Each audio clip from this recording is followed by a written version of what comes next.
यदि भद्रं तन्मया सत्ता तुम्हारी भगवन जग में समाई, तेरी दया सुगंधी हर बुल से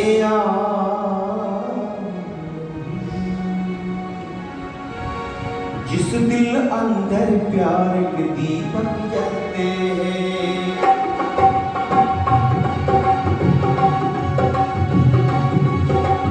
जिस दिल अंदर प्यार के दीपक जलते हैं, वो बड़े भागी सदा बोलते बनते हैं, वो बड़े भागी सदा बोलते बनते हैं, जिस दिल अंदर प्यार के दीपक जलते हैं।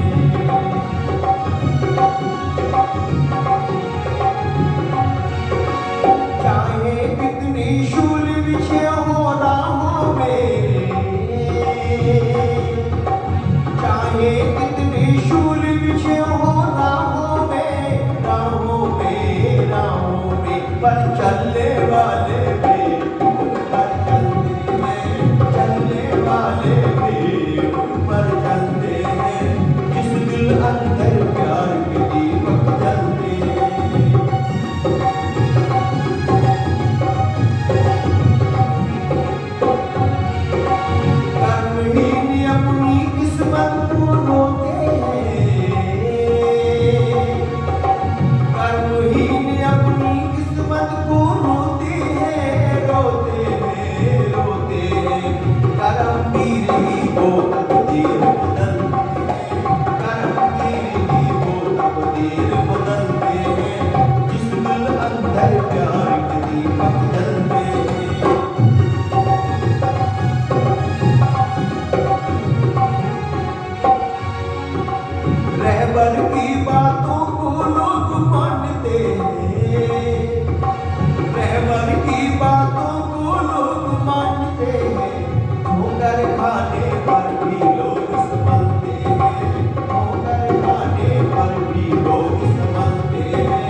इस समाज की शान और गौरव शब्द है हमारे प्रधान जी, मंत्री जी, कोषाध्यक्ष महोदय, समस्त पदाधिकारीजन, इस समाज के स्वयं विद्वान धर्माचार्य, बहुत ही सम्मानित उपस्थित है आचार्य सूर्यदेव वेदांत सिंह जी, जिनके आपको बड़े प्यारे दो इस हाल में और अच्छे हाल में बैठे हुए धर्म के वलासी भक्ति पुरुषों, भक्ति शक्ति श्रद्धामयी मातृशक्ति, प्यार करने बच्चे और बच्चे, आइए एक सुंदर सी कथा भावना भरी और प्रेरणात्मक आपके सामने प्रस्तुत है। प्रभु अनंत है, अनंत उसकी माया है और कण कण में वो विराजमान है, कोई जगह खाली नहीं है। ये हमारे कैमरे फेल हो सकते हैं, लेकिन परमात्मा के कैमरे 24 घंटे ऑन रहते हैं। और किसी ने बड़ा प्यारा गीत लिखा था, मेरे दादा के दरबार में सब लोगों का, जो कोई जैसी करनी करता वैसा ही फल है। क्या साधु, क्या संत गृहस्थी, क्या राजा, क्या रानी, और प्रभु के पुस्तक में लिखी है, सबकी कर्म अंतर्यामी, अंदर बैठा है, अंतर्यामी अंदर बैठा, ठीक हिसाब लगाता, मेरे दाता के दरबार में सब लोगों का। परमात्मा के यहाँ ना दलील चलती ना वकील चलता, ना दलील और ना वकील। यहाँ लोग छुट जाते बेईमानी से, चालाकी से, पैसे से, सोच से, रिश्वत से। एक व्यक्ति से एक व्यक्ति ने मर्डर कर दिया, पता लगा इसमें 307 का केस लग गया, 302 का होगा और इरादा करता 307।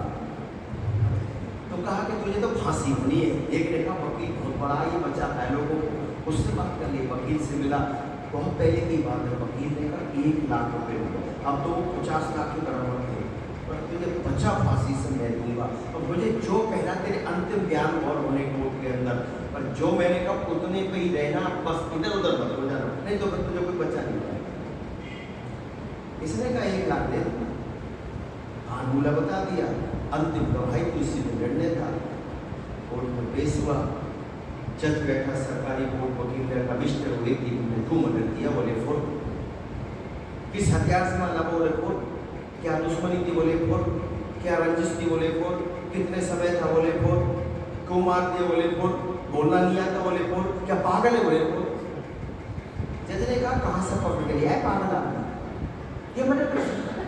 वो नाता ही नहीं, एक ही बात बोले जा रहा है, बड़ा धमकाया डराया, पर वो भी मट्ठा दिया हुआ गाँव का देसी आदमी था, वही जमाना बाहर कर दिया, निकाल दिया। और इस केस की दोबारा छानबीन की जाए, कातिल कोई और है।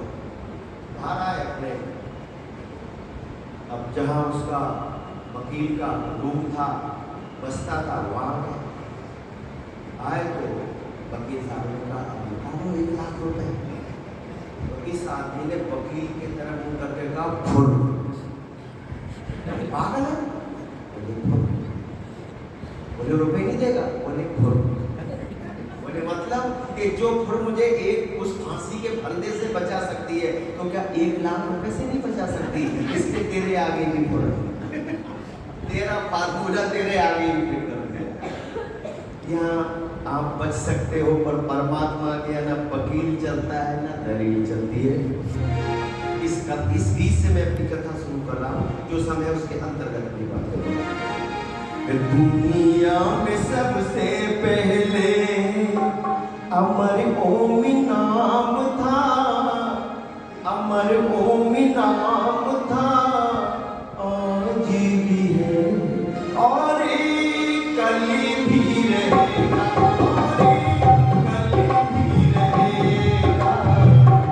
दुनिया में सबसे पहले अमर ओम नाम था, अमर ओम नाम था, आज भी है और कल भी रहेगा, और कल भी रहेगा।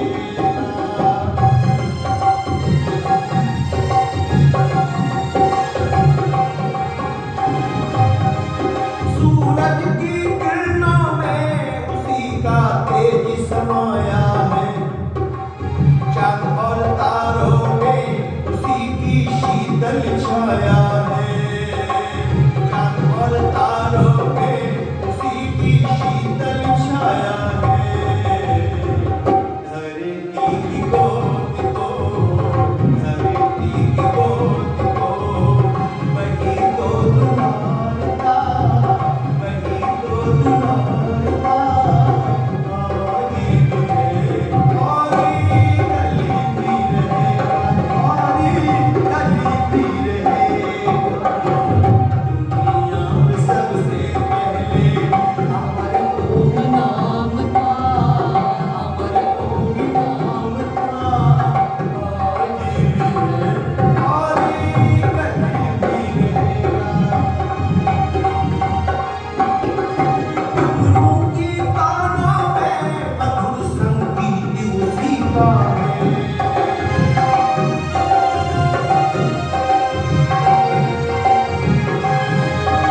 ऐसा तेरे सामने आया है। अवश्य में भुक्तम कृतम कर्म सुभाषो, जैसा कर्म करेगा बंदा वैसा फल देगा भगवान।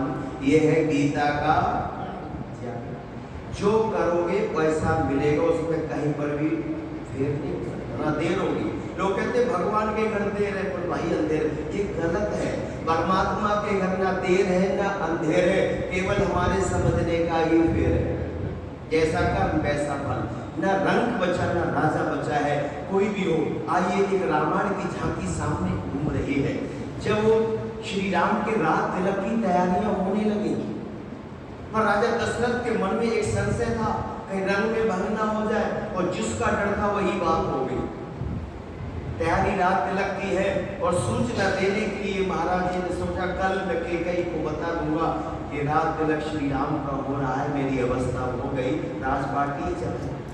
लेकिन इस देश में दो लोगों ने बड़ा नाश किया। महाभारत में मामा सपनी ने लगड़ा के संबंध, भगवान ऐसा मामा किसी को ना, वो लगड़े ने सब कर दिए ठिकाने। और रामायण काल में कुबड़ी से देखने में भगवान दया रखना, किसी का नाश ना करते।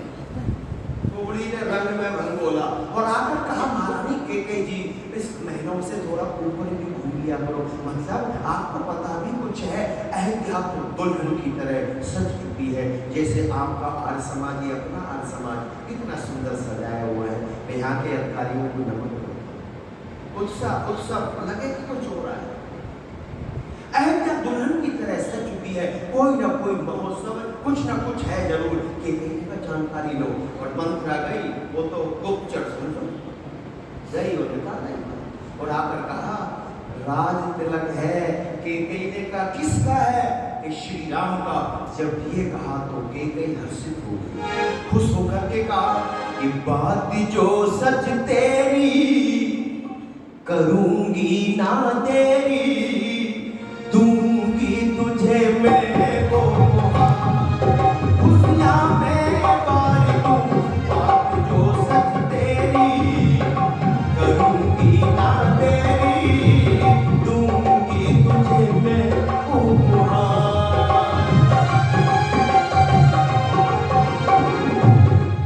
क्या आज पूरी होगी इच्छाएं मन की मेरी? क्या आज पूरी होगी इच्छाएं मन की मेरी?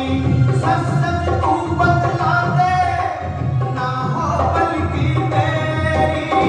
आज खुशी पर मैं रत्नों का हार दूं। बात जो सच तेरी करूंगी ना तेरी, दूंगी तुझे मैं वो उपहार। और एक देश की तिहार गले से निकालकर महारानी कैकेयी ने कहा मंत्रा, तूने बड़ा सुंदर समाचार सुना दिया, मैं आनंदित तो होती हूँ, इसे धारण कर। तो मंत्रा ने कहा ये हार है, इसे लेकर हारना नहीं चाहिए। और तुम्हारी तबीयत ठीक है? रात तिलक श्री राम का हो गया तो तुम्हें जीवन भर जी हजूरी करनी पड़ेगी। और भरत को क्या मिला? एक गाल पे मारा कैकेयी ने खींचे, पर पिटती रही और कहती रही, और आखिर मंत्रा की विजय हुई। कैकेयी को मुट्ठी के अंदर कर लिया। और फिर कैकेयी ने कहा अब बता करना क्या है? तो मंत्रा ने कहा तुम्हारे दो वरदान राजा दशरथ पर सुरक्षित है। और कहा जब भी मांग सकती हो। रणभूमि में प्रसन्नता होकर उन्होंने दो वरदान दिए। कैकेयी ने कहा फिर मांगू कैसे? मांगने का एक स्थान है जिसका नाम कोपवन है। ये पहले से सिस्टम चलाया, अनशन का, धरना। तो जब घर में किसी को तकलीफ तो कोई समस्या को भवन में जाके बैठ गए, पूछा क्यों आए? तो बोले अब आए हैं तो कोई समस्या को लेकर के। कैकेयी जाकर को भवन में गहनों को उतारकर बाहर खोल कर और बैठ गए। महाराजा दशरथ आए कैकेयी भवन में। वैसे कैकेयी का नाम कैकेयी नहीं था, मैंने 1 लाख रुपए का इनाम बोला, कोई कैकेयी का असली नाम बता दे, 1 लाख रुपए जीत गए। पर नहीं बता पाए लोग। अयोध्या में मैं गया कथा करने, वही नहीं बता। बहुत चीजें हैं जो नहीं बता पाए। बस महाराज जी ने पूछा केकई महारानी कहाँ है? कि वो तो इस रास्ते, वो रास्ता तो कोप भवन को। दिल की धड़कन बढ़ गई, 3 रंग में भंगना होता है। और जाकर देखा तो केकई का हाल ही खराब। कहा महारानी केकई, किसी ने अपमान किया, अनादर किया, तकलीफ है, दुख है, आप बताओ मैं आपकी समस्या का समाधान करूं। केकई ने कहा आपके बस की बात नहीं, आपके सामने तो चक्रवर्ती राजा दशरथ खड़ा, आप कुछ भी हो पर आपकी बस की बात नहीं है। जोश से ही राजा दशरथ के अंदर रक्त में गर्माहट पैदा करती है। महाराजा दशरथ ने कहा कि कहीं कोई चौकीदार तुम्हारे सामने खड़ा है, एक महाराजा दशरथ खड़ा है, आपकी प्रॉब्लम क्या, आपकी समस्या क्या, आप एक बार तो मुझे बताइए। तो केकई ने कहा बता दूंगी पर आपकी हैसियत नहीं जो तुम मेरी समस्या का समाधान कर पाओ। पर राजा दशरथ में आवेश आ गया, एक चौपाई निकलवाई तुलसीदास जी ने राजा दशरथ के मुख से और कहा केकई जी हम रघुवंशी हैं, के रघुकुल रीति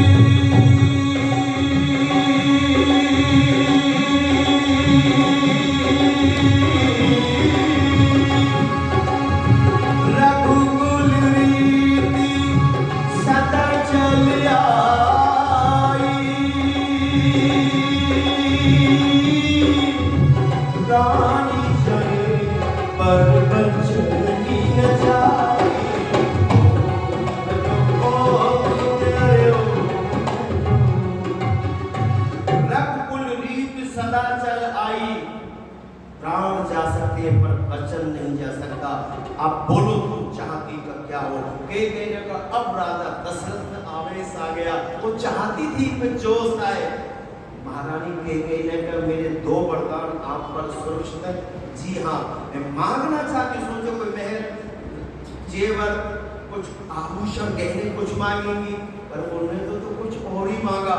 कहा महाराज मैं पहले वरदान में राज तिलक भरत के लिए चाहती हूँ। थोड़ी हवा निकल गई, राजा दशरथ ढीले हो गए। कहा ठीक है, राम ने नहीं कहा रात तिलक के लिए, ये तो प्रस्ताव पास हुआ, राम ने तो मना किया है हर बार, मुझे रात तिलक नहीं चाहिए। श्री राम के जीवन में धीर पुरुष है, 6 लक्षण, मान अपमान हानि लाभ यश अपयश में जो एक रस रहता है वो धीर पुरुष होता है। जब श्री राम के लिए रात तिलक की बात की गई तो उनके चेहरे पर हर्षित रेखा ही नहीं थी, और जब वनवास हो गया 14 वर्षों का तो उनके चेहरे पर कोई दुख की रेखा नहीं थी। श्री राम आर्य है और वैदिक धर्मी है। राजा दशरथ ढीले हो गए, अब बोले ठीक है कि हो जाएगा। और दूसरे वरदान में राजा दशरथ मूर्छित हुए, धरा पे गिर गए। मैं तपस्वी भेष में श्री राम का वन गमन देखना चाहती हूँ। 14 वर्षों के लिए सुनते भी उसको कोई छत्री का वचन दिया था, पलट सकता नहीं था, मर सकता है पर अपने वचन से लौट नहीं सकता। होश आया, हर तरह से अन्य विनय किया पर रात केकई नहीं मानी। सुमंत जी के द्वारा श्री राम का एक स्वभाव है कि प्रातःकाले उठ के रखना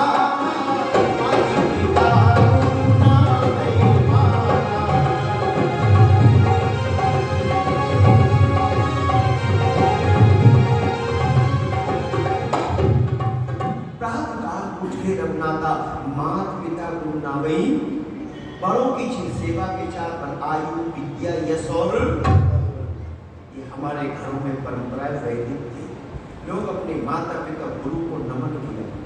आज मैंने माता जी को नमन किया, बोले नहीं नहीं शास्त्री मेरे चरण मत छूइए। मैंने कहा आप में माँ का स्वरूप है, माँ और माँ होती है और माँ की कोई उपमा नहीं होती। तो ये आशीर्वाद तो किसी को देता नहीं, ये तो लेना पड़ता है, लोगे तो देगा। सुमंत जी ने कहा महाराज पिताजी को ढूंढ रहे, बोले हाँ लक्ष्मण हो ही नहीं सकते, चलो मेरे साथ, और लेकर वहीं आ गए। कहा को श्री राम ने माँ केकई को नमन किया और फिर जाकर पिताश्री के चरणों पर हाथ रखकर माँ का प्रेम करना। पिताश्री आपका प्रिय पुत्र राम तुम्हारे चरणों में खड़ा है, कोई जवाब नहीं आया। श्री राम दुखी हो गए और आकर कहते माँ केकई मुझसे कोई अनैतिक कार्य हो गया, आज पिता ने मुझे आशीर्वाद नहीं दिया, क्या मैं आशीर्वाद का पाप नहीं रहा? तो केकई ने कहा तुम्हारे पिता को मोह सता रहा है, तुम्हारे पिता को भय सता रहा है। तो राम ने कहा मैं कब उनसे अलग होने वाला हूँ, और फिर भय किस चीज का है? बोले आपको पता नहीं, मैं स्पष्ट कह देती हूँ। और केकई ने पूरी बात बता दी। तो श्री राम ने कहा पिता ने ये कैसे सोच लिया कि राम आज्ञा का उल्लंघन कर जाएगा। मैं अग्नि में प्रवेश कर सकता हूँ, हलाहल विष पी सकता हूँ, मैं पानी में छलांग लगा सकता हूँ, मैं हिमालय की चोटी से कूद सकता हूँ, पर पिताजी की आज्ञा का पालन ही करूँगा। तो फिर कैकेयी ने कहा, आप अपने पिता के अनगति पुत्र हैं कि जीवा, इसमें कोई शक है क्या? कि नहीं नहीं, तो ये तपस्वी भेष तुम्हारे लिए धारण करने के लिए हमने तैयार करा रखा है। ये राशि पोशाक अपने शरीर से उतार दीजिए और ये तपस्वियों का लिबास धारण कर लीजिए और जितनी जल्दी हो सके आप वन के लिए चले जाइए। श्री राम ने कहा ऐसा ही होगा। अंतिम चरण वंदना श्री राम ने पिता श्री की की और माँ को भी कहा और कहा वन में भी जाने से कुछ लाभ होगा। अंतिम बात को जो कहना चाहता हूँ, अवश्य में प्रोक्तम कृतम कर्म समाज। माँ को भी नमन कर लूँ। माँ कौन? कौशल्या। और रेशमी वस्त्र पहनकर माँ कौशल्या सुबह सुबह अपने यहाँ हवन कर रही थी। श्री राम एक जीने पर सीढ़ी पर बैठ गए। यज्ञ समाप्त हुआ, शांति पाठ हुआ, माँ खड़ी हुई। श्री राम एक सीढ़ी पर बैठे, खड़े हो गए, आगे बढ़े। माँ के चरणों को छूकर बाबा आशीर्वाद दे दो। माँ ने श्री राम को नीचे से ऊपर तक देखकर कहा, ये निवास तो महात्माओं का है, ये निवास तो मुनियों का है, ये निवास तो आचार्यों का है, ये ब्रह्मचारियों का है। तुम्हारे शरीर पर तो राशि पोशाक बड़ी सुंदर लगती है, आपको तो राज तिलक होने वाला है, राज मिलने वाला है, तो आपने ये उदाहरण किया, विनोद करने के लिए आए मुझसे? श्री राम ने कहा, नहीं माँ, मुझे राज मिल गया है। तुम्हें राज मिला कहाँ का?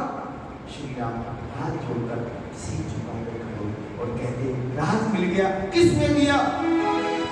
तो श्री राम ने कहा, माँ कैकेयी ने दिया है। कौन सा राज? अवधि के पति ने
और शत्रुघ्न का भी ध्यान रखना और लक्ष्मण को थोड़ा संभालना, सीता को भी ध्यान देना।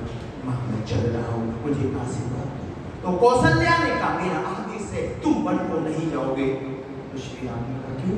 कि मैं तुम्हारी माँ हूँ और मैं यहाँ कोई दासी नहीं हूँ। मेरा एक स्थान है, तो श्री राम मुस्कुराते कहते माँ, मेरी माँ तो पतिव्रता है, जो पति के अच्छे व्रतों को पूर्ण करे वे पतिव्रता होती। तुमने आज तक पिताजी के हर व्रत को पूर्ण किया है, तो इसको भी क्या पूरा नहीं करोगी? कौशल्या चुप है। लेकिन राजा दशरथ आकर कहते राम, एक काम करो, मुझे बंदी बनाकर बंदी गृह में डालो, इस शासन राज को तुम अपने हाथ में लो, कम से कम कभी बैठकर तुम्हें अंदर से ही देख लिया करूंगा, लेकिन राम मैं तुम्हारे बिना जी नहीं पाऊंगा, मुझ पर दया करो, तुम मेरे प्राण हो। हर तरह से अनुनय विनय हर बात की श्री राम ने कर, नहीं पिताजी, आप यश को अपयश में बदलना चाहते, मैं ऐसा नहीं कर सकता, मुझे बन जाना ही है। तो राजा दशरथ ने कहा सुमंत जी, आज आपसे एक महाराजा की तरह से निवेदन, आदेश नहीं, एक मित्र को से अन्य विनय कर रहा है। राम जाएंगे वन को, रुकेंगे नहीं, पर तुम्हें वन में ले जाना और वन में कुछ दिन घुमाकर तुम वापस ले आना। मैं राम के बिना जी नहीं पाऊंगा, मेरे मित्र एक मित्र को ये एहसान जरूर कर देना। रथ तैयार था, श्री राम रथ पर सवार हो गए कि बनवासी जा रघुवंश के दुलारे वासी जा रहे, रघुवंश के दुलारे आ रहे हैं प्राण दिल्ली से, लेकिन बचन ना हारे, बनवासी जा रहे, रघुवंश के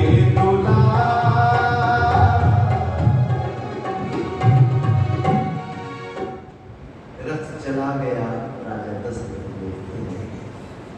फिर कौशल्या के भवन में आके कहते, कौशल्या राम चला गया, मेरा जीवन चला गया, मुझे एक पल को भी सुकून नहीं, शांति नहीं, चैन नहीं, एक एक मिनट मेरा बरसों जैसा गुजर रहा है, पर एक आशा का दीपक दिल में जल रहा था कि सुमंत जी साथ राम को समझा कर वापस ले आए।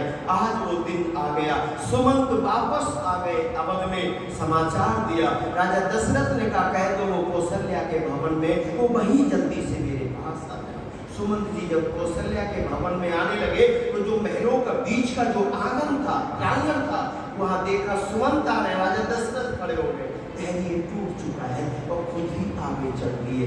बीच आंगन में, बीच प्रांगण में सुमंत जी से मुलाकात हुई और कहा राम कहाँ है? राम आ गए?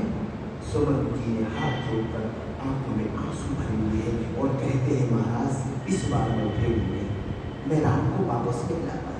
वो तो वन में चले गए। उन्होंने कहा कि जा करके माँ कैकेयी से कह देना राम वन को चला गया है, अब 14 वर्षों के बाद ही लौटेगा। बस जब ये कहा तो राजा दशरथ के मुख से एक आवाज निकली, कैकेयी आखिर तुमने मुझे मार ही दिया। तो एक बात कही क्या कि हाय हाय आपत्ति को राम सुनसान कर गया,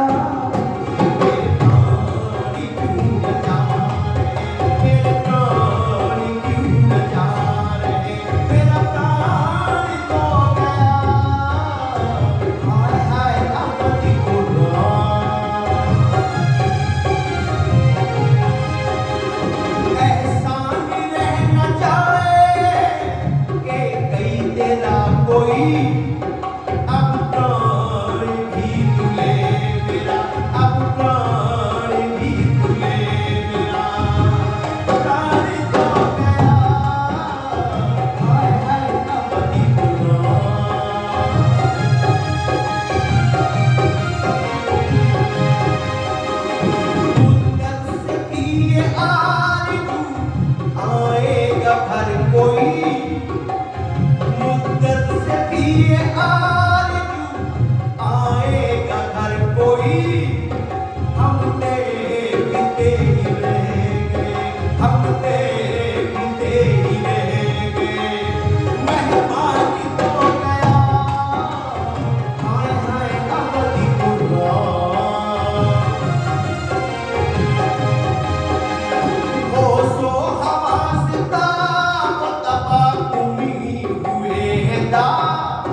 देख कौशल्या, मेरी आंखों के सामने एक फिल्म से एक नाटक सा था।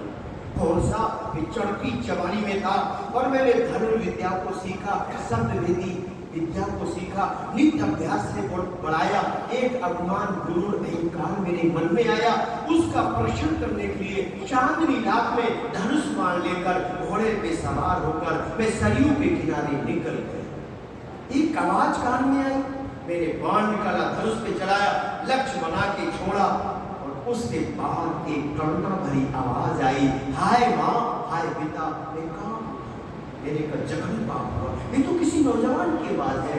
और मैं जब दौड़ कर गया सरयू के किनारे, एक नौजवान छटपटा रहा था और वो कहता, राजा दशरथ मैं आपको जानता हूँ, मैंने आपका क्या बिगाड़ा?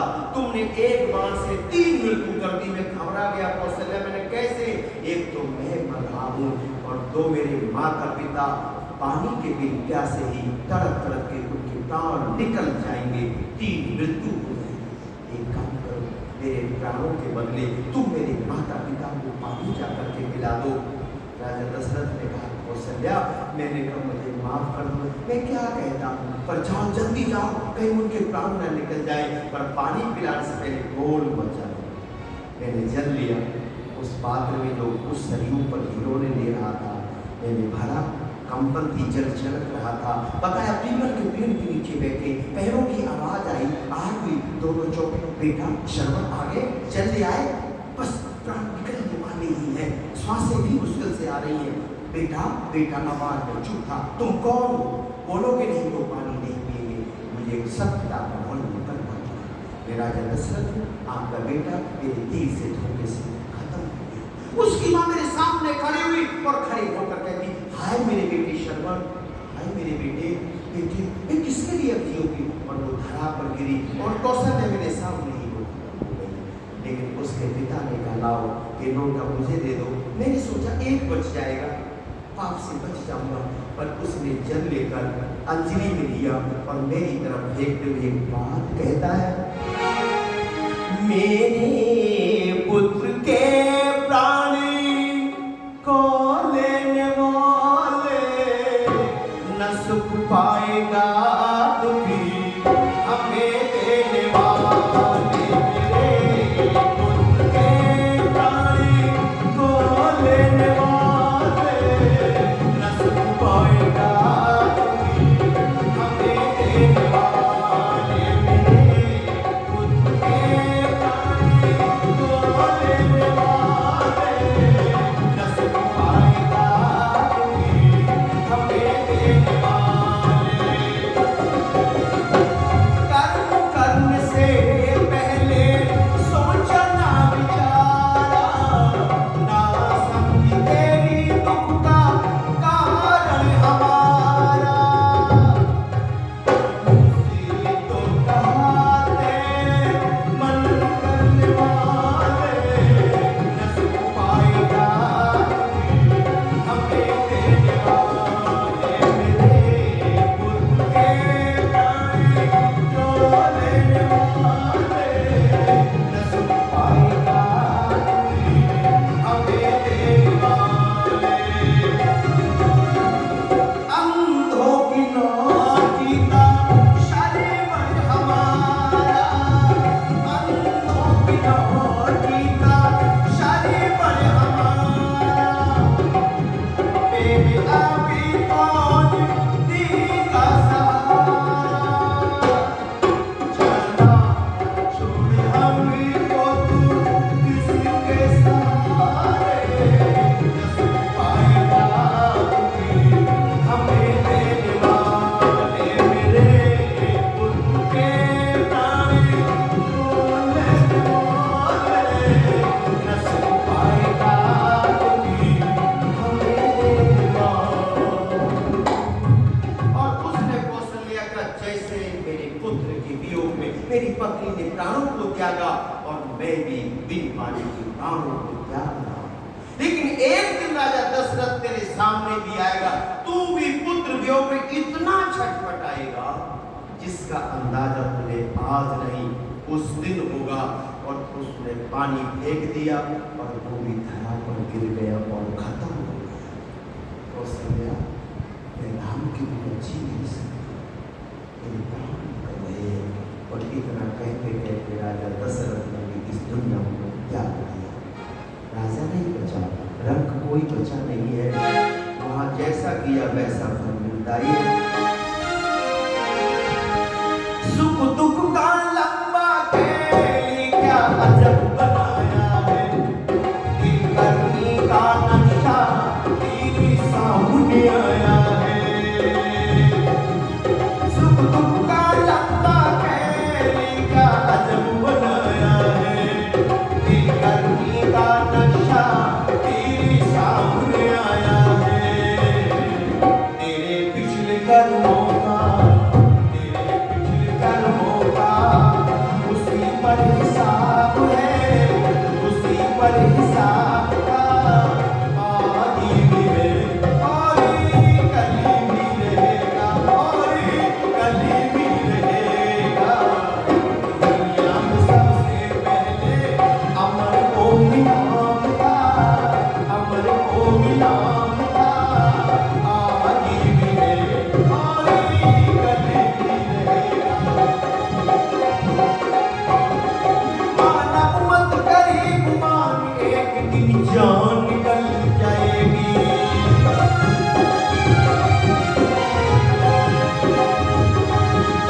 मानव मत करे गुमान, एक दिन जान निकल जाएगी। तेरी सजी सजाई काया मिट्टी में मिल जाएगी, तेरी सजी सजाई काया मिट्टी में मिल जाएगी। आत्मा कल्याण है तो, आत्मा कल्याण है तो ओम का ही ध्यान था, ओम का ही ध्यान था, आज भी है और कल भी रहेगा, और कल भी रहेगा, और कल भी रहेगा।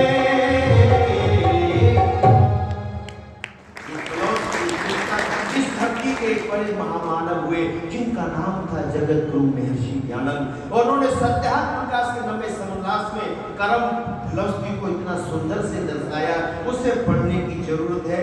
दो लाख ऋषि के चरणों में बात समाप्त है। कि सूरज बन दूर किया जिसने पापों का घोर अंधेरा, भी गुरु है मेरा, वो तेरी दयानंद मेरा। दानगिरी से उदय हुआ गुरु बिरजानंद का चेहरा, वो भी गुरु है मेरा, वो तेरी दयानंद मेरा।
पर वेदिक बीन बजा करके को कर गया मस्ती सफेरा।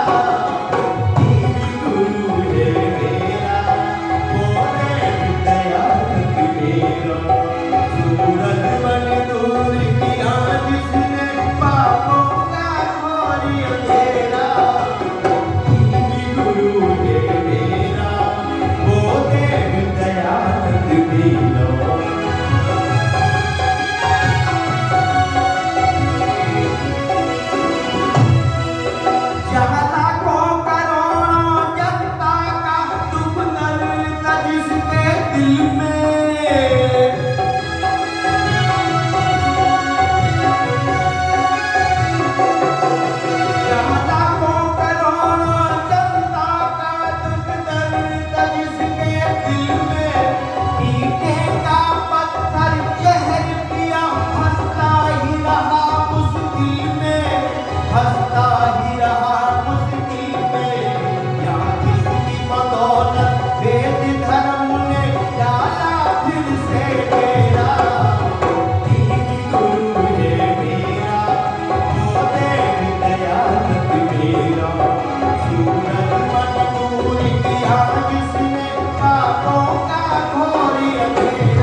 जगत गुरु महर्षि दयानंद महाराज जी की और एक दबंगबाज बोलो भारत माता की सभी का बहुत बहुत धन्यवाद। आपका भी बहुत बहुत धन्यवाद।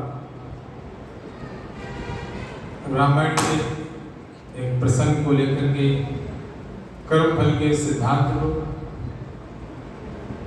ऋषियों की इस व्यवस्था को अवश्य में भोक्तव्यमिदं कर्म शुभाशुभम, जैसा करेगा वैसा भरेगा। पक्वारम पक्व पुनरावशाति, जैसी करनी वैसी भरनी। वो सिद्धांत रामायण के इस प्रसंग को लेकर के बहुत ही सुंदर तरीके से सुनते रहते हैं हम इन प्रसंगों को, लेकिन ऐसी अद्भुत व्यवस्था है कि जब जब सुनते हैं तब तब आनंद होता है और सीख मिलती है। जैसे जैसे मुख से सुनते हैं वैसा वैसा आनंद होता है। तो बहुत बहुत आभार है श्रद्धेय भानु प्रकाश शास्त्री जी का, जिन्होंने बहुत सुंदर रामायण के इस प्रसंग को लेकर के सुंदर भजन हम सब के मध्य रखी। आपका बहुत धन्यवाद, साधुवाद।